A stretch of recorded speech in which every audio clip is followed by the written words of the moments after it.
Happy New Year. Welcome to 2023, Keith. We've got you back here at the morning show. We missed you yesterday, but we're glad to have you back. I'm back. Yeah, starting a new year. May the winners be with you. That's what we need. We need to be a profitable 2023, and we're gonna be along for the ride, trying to help you. With the way 2022 ended, we had a couple decent prices. We had a $51 winner yesterday, a $19 to start things off yesterday, and also $10.20 winner as well. But I have a feeling, especially with the track being a little muddy, that I could see that drying up a little bit, maybe to good in the afternoon. What do you say, Keith? Yeah, it didn't look too bad when I was coming in. It was actually harrowed, and now they've gone back. It's been sealed. We're labeling it muddy to get you started. But you know what's a good thing? And Rodman's happy, and Willard and I are happy.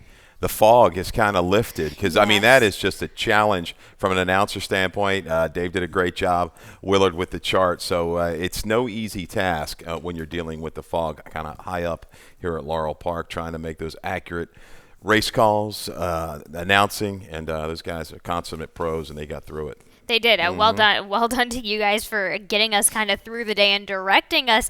Let's go ahead to a non-foggy day in this first race here. This maiden claiming 20, going 5.5 on the dirt. Of course, that early pick 5, 50-cent minimum, 12% takeout. No mandatory payout today, of course, but let's get going on that. Starts in this first race. Keith, you go with the number 8 on the mark. 4.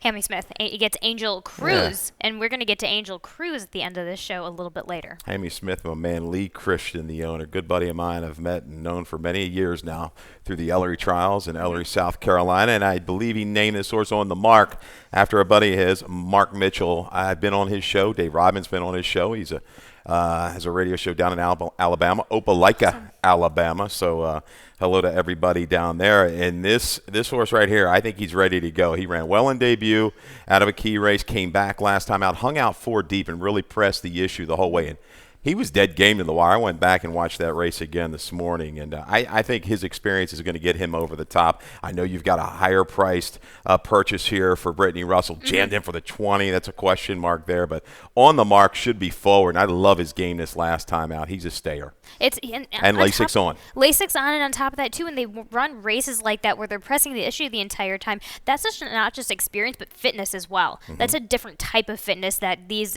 first, second, third-time starters get. Let's talk about the 7 who you have underneath. City Creek gets the blinkers on for Kieran McGee, gets J-Ron Barbosa. Yeah, another one. Has had Lasix before, and we're going to talk about this. I know it's the elephant in the room right now. The 2-year-old's going to 3. The Lasix is going on. So as a handicapper and as a gambler, it's going to be a little tough for me. You've got to project sometimes some improvement.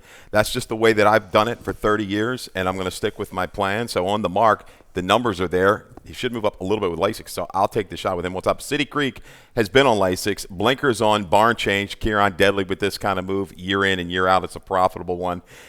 He's run against the right kind. I mean, you look at some of the companies. He's kept that third place finisher last time, came back and galloped. Swiftly Devil recently ran a low 70 and allowance in here. Right. The only knock against City Creek was listed as a vet scratch not too long ago. We'll see. In for the 20 today. If things heat up on the front end, I think this horse will benefit. Lays a little bit closer with Barbosa and the blinkers. And then we both go with, we have Miss You Ajax in the mix somewhere. You mentioned you were a bit concerned of the drop right to the 20 right off the get-go, but that's not the first time that Brittany's done this move. Gets an outside post, gets Toledo. Of course, Brittany and Sheldon are out of town right now, but Brittany Russell, first time in the maiden claiming specifically 26.3 for 26%, 8 for 31 as of lately. Yeah, Mare was okay. Second in debut, 73 top. The family is there, no doubt. She's been deadly. What was it, 29% with the 3-year-old maiden claiming firsters over the last couple of years here in Maryland. So, yeah, the Russells are out. They're out of town. Yeah, they're out of town. You know, I won't everything. Say where. It's like having Star Magazine right next to me. It's perfect. If I'm the info for Star Magazine, you're the publisher. You get the gossip reel going. Race number 2. Other than gossip reels, Keith's also got an early pick 4 for you guys. It starts in race number 2. Keith, how does it look today? All right, $24 ticket. That's our patented play here. $259 to get you started. Scratch the 3 5-star Phil, who's going to be a price in race number 2. Race 3, 6 and 8. 2 deep in there. Let's hope we can get it done. Reckless Kelly will be a price play in there for Mikey Gorham, second time out. Grayson Charm we'll use. Race 4, we got to spread a little bit. 3, 4, 5, and 7. If you can hit the all button in race 4, yes, you can kind of find a friend. There's a couple races like that today. This was a tricky card. I commented after doing the line, I struggle with 3 or 4 of these races. I could not split them. If you can go all there, do it. But I'm going to go 3, 4, 5, 7 to keep it manageable. Race 5 with the 4 and the 10. Nibbles, we've got a stat for that one, and Annihilate for Brittany Russell live. She could be favored in a lot of these races this afternoon. $24. Sorry, Keith. Starting off the 2023, possibly pretty strong for the Russells, which come as no surprise. In this second event that starts the early pick 4, it's a claiming 10, which have never won 3, going 5.5 on the dirt for the 4-year-olds and up. And Keith, you have the number 9 on top. I have this underneath. What say you from Mark Schumann? Gets at JV Toledo today. Really nice effort and super game effort last time out. Once that second try hit for that claiming 10. Yeah, more comfortable trip. Had trouble 2 races back at the start. This horse wants to be forward, will be forward from this outer position, giving a good break. Moisture in the racetrack. A couple of these horses come out of that race on the 11th of December. This one ran very, very well. Did a lot of the dirty work. I thought held quite well. And looking at the moisture situation here on this racetrack, the mare, Lucky Mary G, 3 for 6. 3 wins out of 6 trials on an off track. Lone Sibling, 3 for 4 in the money. That should help the chances of What Say You. I think he's going to be right there from start to finish. Tough to split a couple horses here. I think Lad Needs a Handler deserves another shot. We're going to look at that race, right? December the 11th. Do we have a video, Cal? Yep, there it is. And acting up ever so slightly. You saw the head turning. I mean, what are you thinking like it as a jockey, too? You're like left there, like, I think we're going to get left. Is when a horse kind of starts moving around just a little bit fidgety in the gate. It's tough, Keith. It's all about timing when it comes. So when you have a horse who's a bit fidgety, like Lad Needs a Handler, the handler needs to have a hold on him and keep him still, which is exactly what happened and what was going on in that race. It wasn't. I don't think it was too bad. It wasn't really anybody's fault. Nope. But just when you have a horse jittering, kind of looking around. The handler had a great hold on him. I don't know if it looked like Eddie or Lou, but had a great hold on him. He actually looked pretty good out of there. And I think when you have a hold, and maybe the handler was doing, in my viewpoint, looking at that, the handler was doing such a good job in keeping that horse distracted from being so fidgety. That's where the distraction came up. He was just doing his job really well, where he just missed the break a little bit last time out. No doubt. The horse created his own issues there. Let's see down inside today if he can stay a little bit more calm. Come out clean. He's a horse that at 5.5 has that positional speed. You'll show it. He actually made a pretty decent little middle move, angled out in that race, just a little flattening late. He knew he wasn't going to quite get there. Right. So I think Jaime Rodriguez will get this horse into position early, given a good break, and this horse can battle. Also out of that race is Flaming East out of the 11th and very well. Caught wide. You see the 11 post now moving in. We're going to pick up Jaron Barbosa. This horse. That's why I kind of made this horse a slight favorite. Sure. Just because of that move, Why the not? attention that he brings at the windows. But they look like they're going to be prominent. All 3. Horse that's fresh is Damon's horse inside Shambo. We know what he does with these horses off the long layoffs. Now, not protected with the wave or anything. We'll see if Shambo can light it up from the back of the pack, come rolling, because he wants that duel up in front of him to enhance his late charge. Well, on top of that, this horse ran at Pimlico last time out, so I've got a Pimlico to Laurel stat where Damon is 8 for 23 with that. Okay. That's 35% as of lately. So why not? This with some of our picks, it seems like we're seeing things pretty similar, but a lot of places to go all over the board in that second. And we're going to get into more races that are like that. But the third race is a maiden special weight going 6 furlongs on the dirt for the 3-year-old fillies, 3-year-olds now, and we're going to let's go ahead and take a look right away. The number 2, Keith, you've got a video spotlight for How Sweet She Is for Mike Trombetta, Johan Rosado that first time out. Yeah, good effort. 12-1, and Atrami not super live with the first-time starters. They get better the second start. This filly, she settled early, and it took a little bit of kind of just pushing to kind of get her going, getting into her rhythm. At the 3/8 pole, she started her run. She was able to sustain, shifted out a little bit wider upper stretch. I like the finish here. Got a little bit of a duel to target and move into. That was a long shot that won at that big price first, or I believe for Schumann. So How Sweet She Is, I think, will advance off of that. And this is a one looking down the road. I have a little note, so I know Tromby will run some horses down in Florida. She goes down there. There's turf all over. Have to a really good horse on the turf. So if that one just kind of put that one in a stable mail, because if it shows up on the turf down the road, you don't want to miss this one. maybe at a price. Especially if it goes down to Florida, Yes. it will be under the radar at a price on the turf there. So and that was a nice pickup. Keith, you have the number 8 on top. Yes. Grace and Charm. Brittany, you go with Brittany Russell and Toledo in this score. First time Lasix, of course, 37% for Brittany as of late 8 for 49. Yeah, big improvement last time in the stamina department. Now turning back a furlong with positional speed and Lasix on 41% with the first Lasix. Now I didn't break that down excluding first-time starters, so that could be a little bit off there, but still I expect some improvement. Got beat by Fast Track. Was game against that one, who came back to run well in the Maryland Juvenile Filly. So there you go. Going to be a forward factor throughout, no doubt. A little price play to look at in here is the 6. Reckless Kelly for Mikey Gorham. Showed a couple different runs in there. Was against the grain of the racetrack most of the time. Broke okay, drafted back, a little slight steady into the turn, then came back on with good energy. I like the gallop out there of that one as well, getting the extra 16th of a mile. I would definitely use this horse exactas tries, no doubt. To 8-1. I think you'll get 6-8-1 on the 6, Reckless Kelly. There we go. A price, a value play underneath that Keith Fusel gives us. As he goes 8-6-2-7, and I go 2-8-5-4 in that third race. 4 is the start of the Rainbow Pick 6, and Keith, as you discussed, I had a little bit of trouble crafting this ticket to make it a little affordable because races 5 and 6, I could have gone wider. Race number 9, I actually still could have gone wider. At first, my ticket was a $72 ticket. Then I scrounged it down to a it was under $30. But then we just had a scratch in the 9th that we're going to talk about, so I just switched some things around. So my 6 is the single on Brittany Russell in the 7th, excuse me. Okay.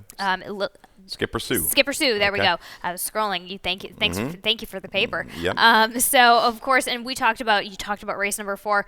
I still could have gone wider. I go 5 wide in that, and why not? So just take that structure. When I do these tickets, I just try and give you guys as best of a structure as I possibly can. And of course, your opinions are your own. Take them as your own and add or subtract or differentiate a couple of horses. But I give you $54 ticket to start, hopefully for a pricey start in 2023 here in Maryland. And we're going to start this Rainbow Pick 6 with a starter optional, claiming a 1-turn mile here on the dirt for the 4-year-olds and up fillies and mares, and we both land on the 4. Big cheeks for Hugh McMahon. It gets John Ovello picking up a couple of wins. 1 win yesterday. I think he had a 2 for yesterday.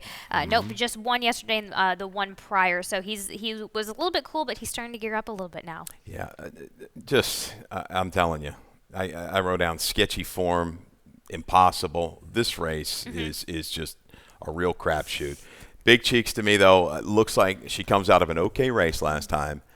There is some flow in here with #Lucky. I'm surprised he's running Rudy, #Lucky, and Mitt Mazel. They're kind of similar styles. They want to both be forward. Will they kill each other? I don't know. I think #Lucky's a little faster. But Big Cheeks looks to me second off the break. It's been an okay move for Hugh McMahon that she can get position and just finish. You know, some of these horses haven't been quite following through the last 1/8 of a mile, 3/16 of a mile. She looks like she came back in pretty good form off that break from July to November. See if she can follow it up because the flow should be there. Alvello, certainly capable. You know, an underrated rider. He just doesn't – unfortunately gets sometimes lost in the shuffle with some of these riders here. He can ride and he can work out a trip. I like him on a couple horses a day. I think this horseman works out that trip down inside and then grinds it out late. We'll take a note of this, too. Jean Avella has this horse figured out. He's gotten a win on this one. The next time out, they try in the Caesar's Wish, and then suddenly is off for 6 months. So Avella understands this horse. Yep. So that's kind of what I keyed on a little bit with that. And then if you go back as this horse as a person, just as an individual itself, we go from that layoff from October to March and April. That March needed a race, comes back a winner. Granted, it was at Penn, but I agree with you, we're going to get to see a bit of a better Big Cheeks. But let's go ahead into the number 5, How Lucky, with Horacio De Paz, Jaime Rodriguez. I had this horse on and off my ticket, so I'm glad that you had this one, let alone in your exactly. See, this is what this race is. I was just maybe a little bit of a price. She could be 8-1, she could be 3-1. I'm telling you, I don't know. I mean, that's how tough this race is for me. I've been doing this stuff a long time, and if somebody tells me they love a horse in race 4, man, I really want to hear the opinion as to why. But How Lucky, I don't know if her company lines are as strong. She's got one really good race that kind of grabs my attention in Pimlico. Granted, it was off the turf, but factor in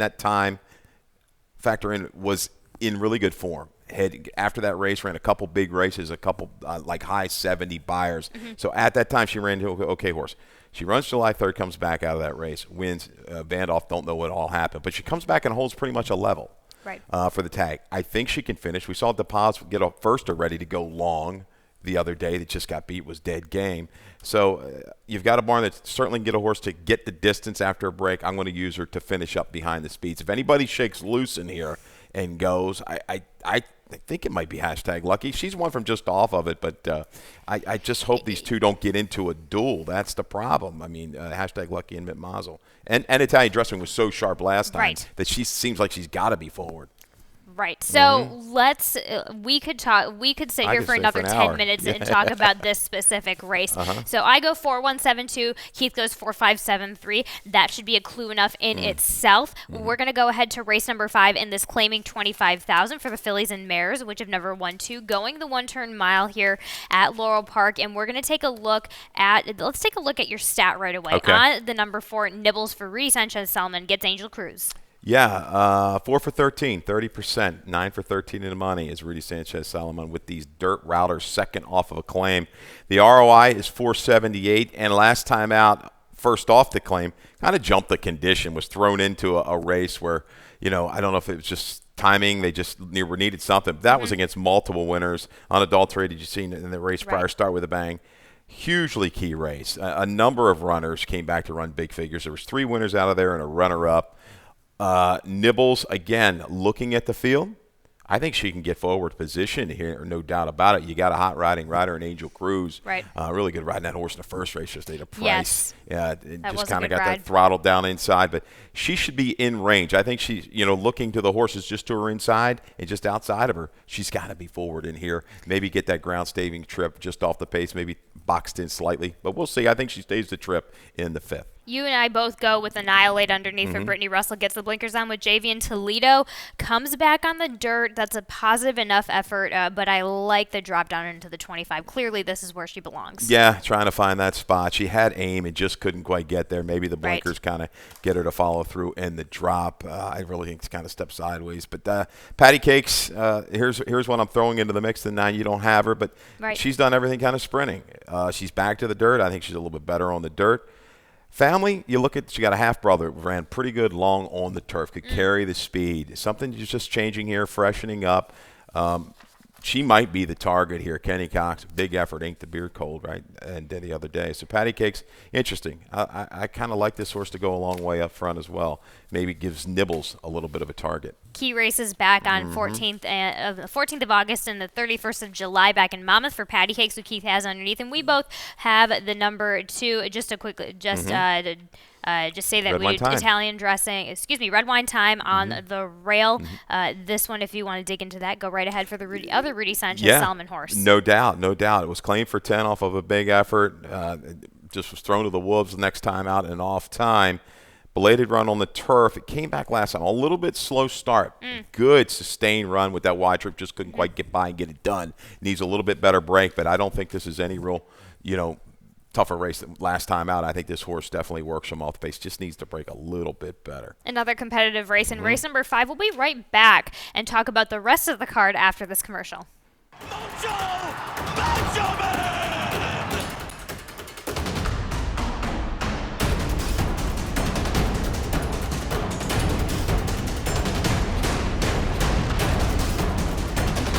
Mucho Gusto! Got into the clear and he's on the attack now! On top by 3, by 4, and moving away!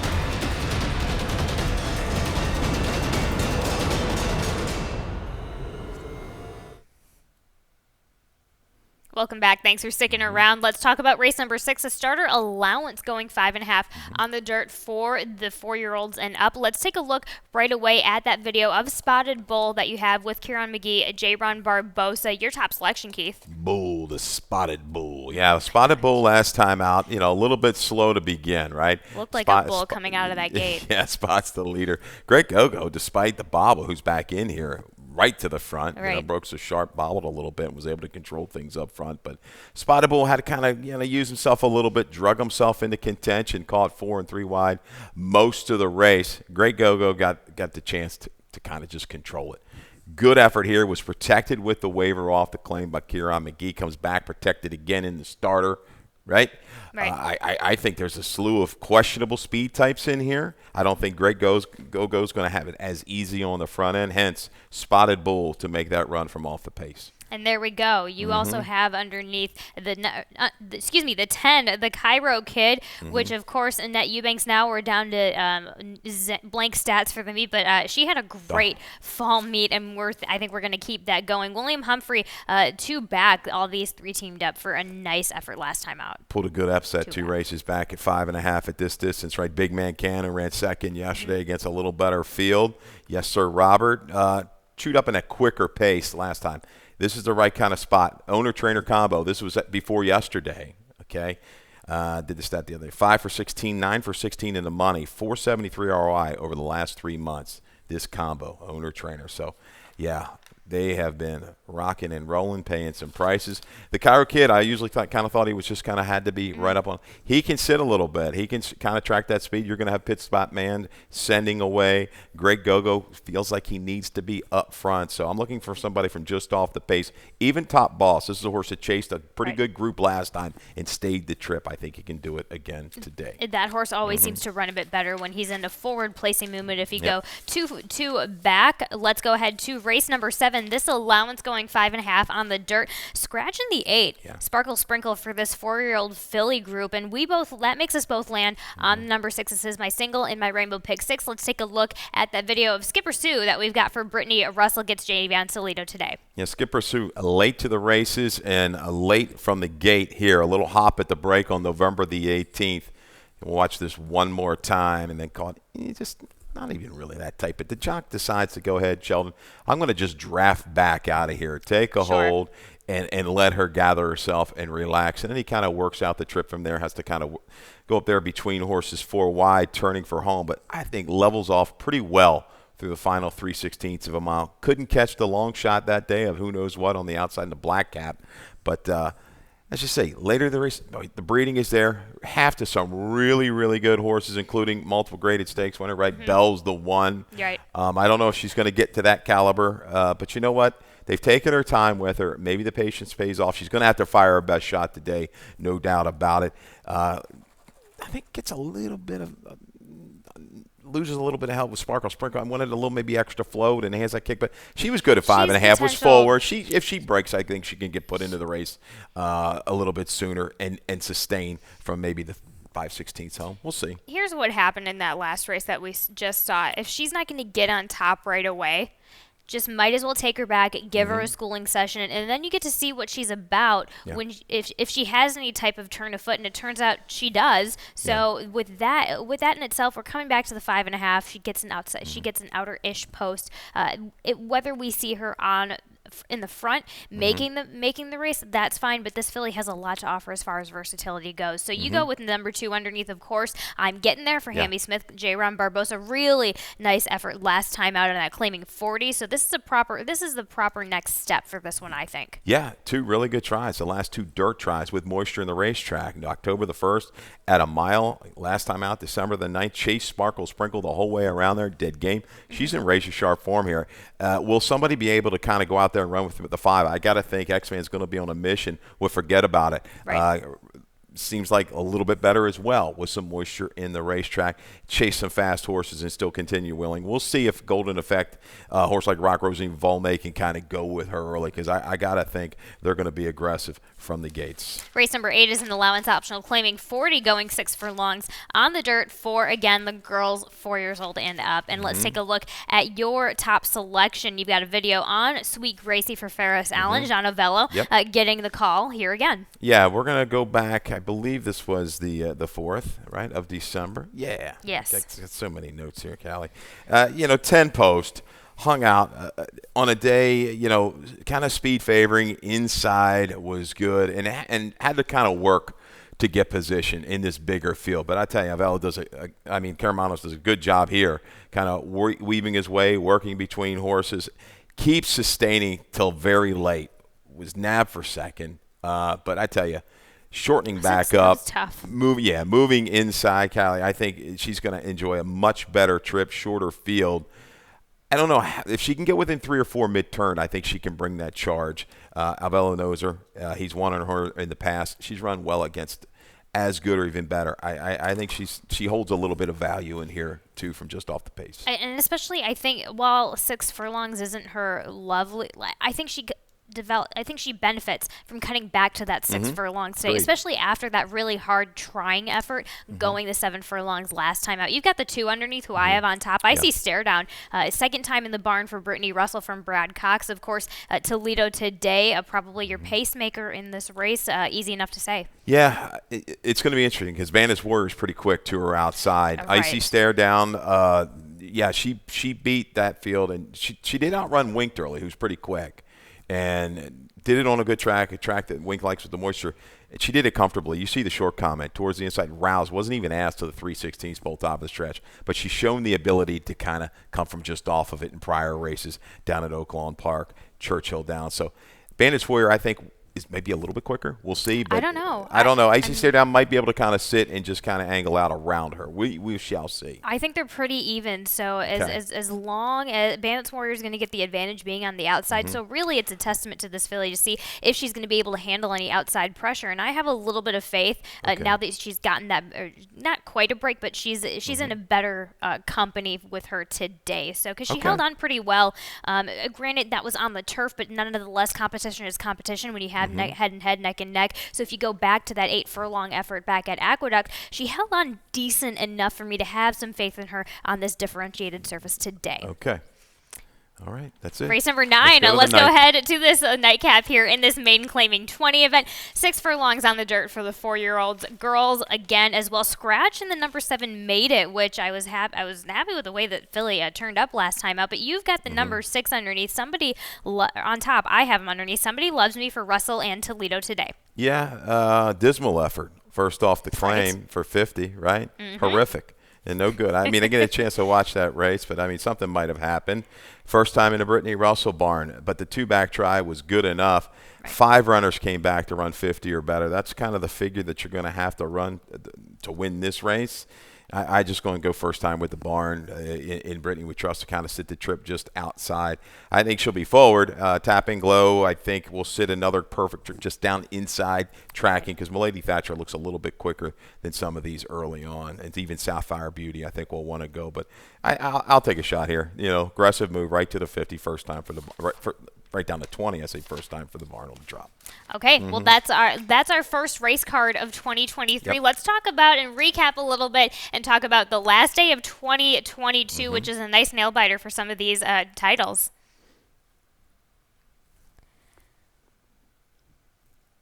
And let's start it off with the jocks right now. We're going to take a look right now at a couple of different versions of J-Ron Barbosa. Right now, this is J-Ron at 7 years old. And what's so poetic about this is I was on the phone actually with Tom Stift, who is the agent for both Barbosa and Cruz. And Cruz is the mentor of Barbosa and is the reason Barbosa is riding, especially here in Maryland. So to see that it was, and Tom was telling me it was pretty funny, how when the meet was developing, they said, hey, we're going to go 1-2. And that was their goal, regardless of who was going to be 1, who was going to be 2. But for them to end on a tie together, that was pretty, that's such a nice sentiment. It's really nice to hear. And with the way Tom was talking about Angel just being, wanting the best and success for the younger generations behind him. So really, just like I said, really nice. And just overall, let's talk about the riding. Really nice riding. Angel's gotten a little bit more consistent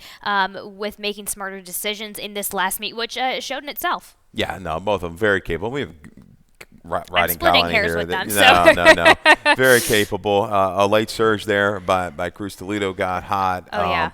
So it was a good run to the wire, no doubt. But it's always good to have that competition. You know, these kind of like brotherly love here, right? It just is. kind of going after each other. Absolutely. He's like he's like an uncle, brother, uncle, nephew brother, love. yeah, you got it. It's that dynamic and. how special that we get to, we get to experience, these apprentices coming up, but to have this extra relationship with it just makes it all that much more special. But let's talk about something else that's super special. Brittany Russell getting the fall meet title. She had one winner over the closing weekend and held off Jamie Ness and finished with the 29-24 advantage. And so previously this year, she won Laurel spring meet and tied for the lead at the Preakness meet at Pimlico. But the thing is that she's doing this as a mother of two. That is huge. And for her to be able to do this, she has such a great team behind her. But as having experienced getting on some horses for her in the morning, easiest person to work with by far. So and when you have it all kind of takes precedence, right? So it's just very well deserving on a multitude of levels for not only Brittany and herself, but her team and her family as well. No doubt. When you've got that much going on and you've got such an operation, you better be just kind of grounded in somebody that's able to handle a lot of stress, maybe, because it's got to be a lot of stuff coming with the job and the nerves, but composed enough and have that's a huge part of it, and I'm sure that attributes to a lot of her success and a great team, and looks great. The family, Sheldon, good stuff. I was trying to get a more embarrassing photo of Edie. I mean, I wish I would love to. I would have loved to have a picture of Edie with her finger up her nose, because that's just I'm just looking to embarrass her. But just to have some little comedic relief to it. But hey, that was just a beautiful family right there. Let's talk about the overall 2022 titles. We're going to talk about Toledo. Toledo's getting another state champion title overall for 2022. I mean, come on. He's and I was talking about this with somebody. He just has that personality where all of a sudden he sneaks around and he has 4 wins. Yeah. And he has a bit of this not quiet, but just a bit of reserved, calm, cool, collected personality where he's just going to be under the radar like that. Silent assassin, I guess. Yes, something absolutely. like that, because you're right. We're like, oh, Toledo had 3. Yeah. He had 2. I mean, you're like, all of a sudden he's got 4. 4 wins and one of them is a stake. Yeah. Without any kind of like, oh, look at me. He just goes about and does his business, no doubt about it. So congrats to him. Gonzalez holds on right by a nose to get the job done. We thought Brittany might get there, but it was really close, exciting, and it'll be another good race in 2023. Right,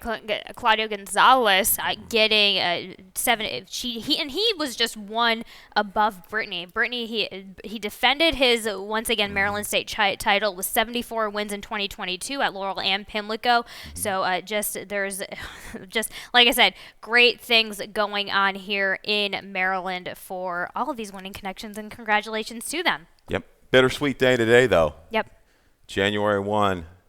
2023 looks like the official retirement for the Hammer. Farewell, my man, Jack Harmon, and he's been a mainstay here for a long, long time. Jack, official timer. Right. He's been an official timer for almost 45 years, maybe more than that, in Maryland. The last year and a half, he's been kind of overseeing what we've implemented, kind of being an eye behind me and Bill, what we do with the new timing system and making sure everything kind of matches up and giving his blessings with the times, because nobody does it better. Very influential in getting that secretariat time straight. Worked for AMTOTE for a slew of years. I mean, probably 45 years with AMTOTE. Took care of a lot of the fans. They had trouble with their tickets and the machines and everything like that. He was simply a jack of all trades. Never turned a hair. Always composed, handled everything. Pressure situations, I'm up there with him the Preakness every year, doing the timing for the Preakness. It's not an easy job. I've stepped into that position. One day he had to miss, and I'll tell you, it's a little bit nerve-wracking. Everybody takes it for granted that the times come up and they're just like gospel. No, it doesn't happen like that. You've got to be alert. Things can break beams. A horse could get in the way, an outrider, you name it, but he doesn't miss a thing. He's done a phenomenal job, a great person, and glad to call him a friend. And I tell you, we're going to miss him. And my handle is going to go down some, because if we ever needed, Bill or I or anybody in the press box needed a couple bucks, extra 50, extra 100, the Hammer was always there to spot us a little cash that we could churn and burn here. But handle's going to take a dip, Maryland. That's all I can tell you. The Hammer's gone. So, but man, what a great job, phenomenal career. And if you see Jack today, tell him congrats. He deserves it, and hopefully he can go enjoy some extra red cans now and play that 1-5-5-1 all over the place. Absolutely. Yep. So, Keith, if you wanted to add your best bet Yes, or value play, real go quick. for it really quick. Yeah, the hammer's the best bet. Play the 1-5 Yeah. all day. I tell you, if that doesn't hit, something's wrong. Best bet, Spotted Bull for Kieran McGee. I think we'll go better second time off the bench, protected again, rallies into some speed. There is some speed in that race. I think this horse will make a good kick with Barbosa. Value play. Is that Nibbles? Yeah. We've got the stat on Nibbles. Yep. Nibbles back in the right condition today. I think maybe not as quick as the 9 to the outside, but get position. By the time of the top of the stretch, this horse doesn't have that huge kick, but I think will methodically wear those horses down in that race. So yeah, that's it. Big day, starting the new year. Hope everybody had a good, safe night last night and is tied on. The bank rolls are full and ready to go ahead and bet.